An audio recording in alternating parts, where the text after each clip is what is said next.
Hey, what's up everyone? Welcome back. In today's video update here for Litecoin, we are trading at $65.57.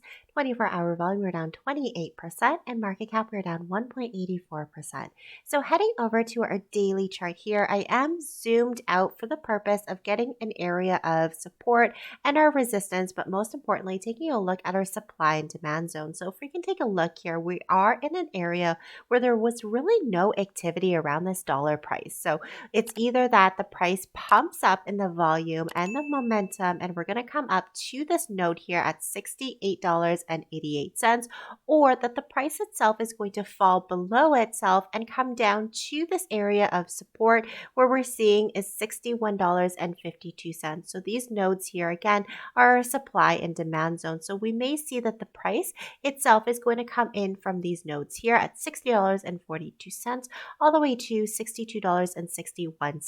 Already taking a look at this area, it is roughly around our 38% of our fib, where we've already seen the course of action of the last candle tap into this area. Now, if we take a look at our volume, our Bollinger Bands, we have this tight squeeze here that initiated a possible breakout, and where we saw that breakout occurred is we failed to break above numerous candlesticks above our 20 MA, resulting in the breakout as volatility increased as we saw the upper band and the lower band increase is essentially that breakout in a downtrend here. So normally if you guys take a look at Bollinger Bands, if we see this tight squeeze in here, essentially that the price itself needs to close above numerous candlesticks above our 20 MA in order for that breakout to occur in an uptrend, but instead we saw that in a downtrend. Now, one of the things here that we could see is a possible hold of a support of our 100 MA, which is this white line here in this area of supply and demand.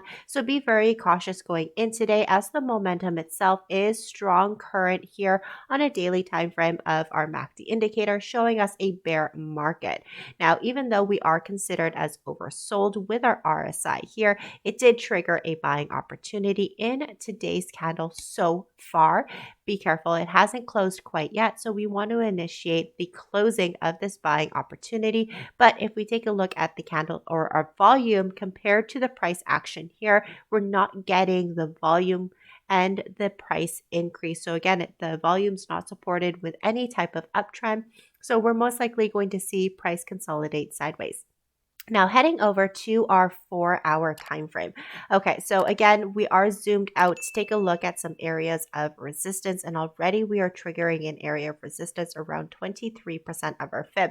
We already see it in our candlesticks right now, testing this area, and if we're able to close above it in a 4-time intervals of numerous candlesticks, then we have confirmed that we are breaking through this area of resistance. Notice again, we are creating a lot of lower high peaks with the candlesticks as we are retracing closer to the 23%.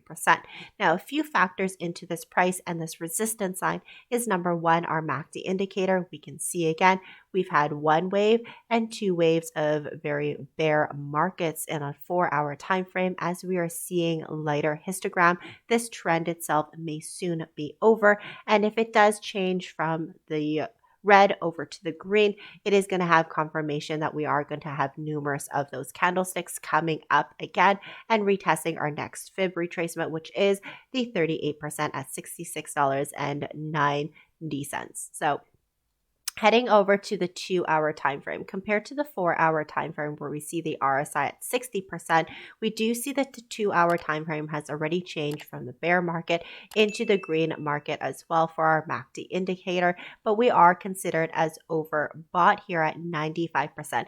Notice how our K line, which is the white line, and our D line, which is the pink line, are so close together.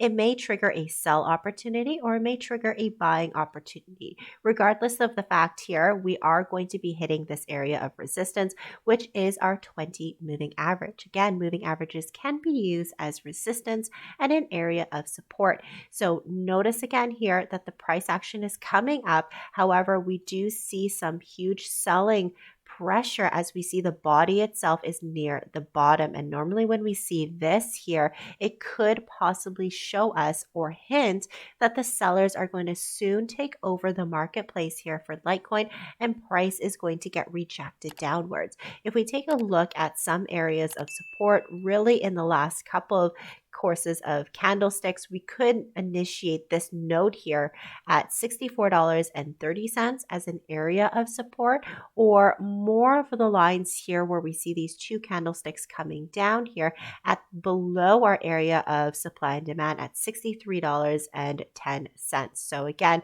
that could be a possibility from our signals of being overbought here and the course of action of this candlestick. But again, keep in mind the candlestick is not closed, but if we do see more of a candlestick with a huge wick at the very top and then the body here at the very bottom, just keep in mind that is showing us a sign of the exhaustion of the uptrend. And notice the volume itself as well in this uptrend is very minimal, so the uptrend itself is not supported by the volume. So that does show us another hint that the sellers may soon take over and price may come down. So those are my observations here for Litecoin. Definitely let me know what you guys think down below. Like and subscribe to the channel, but I'll see you next time.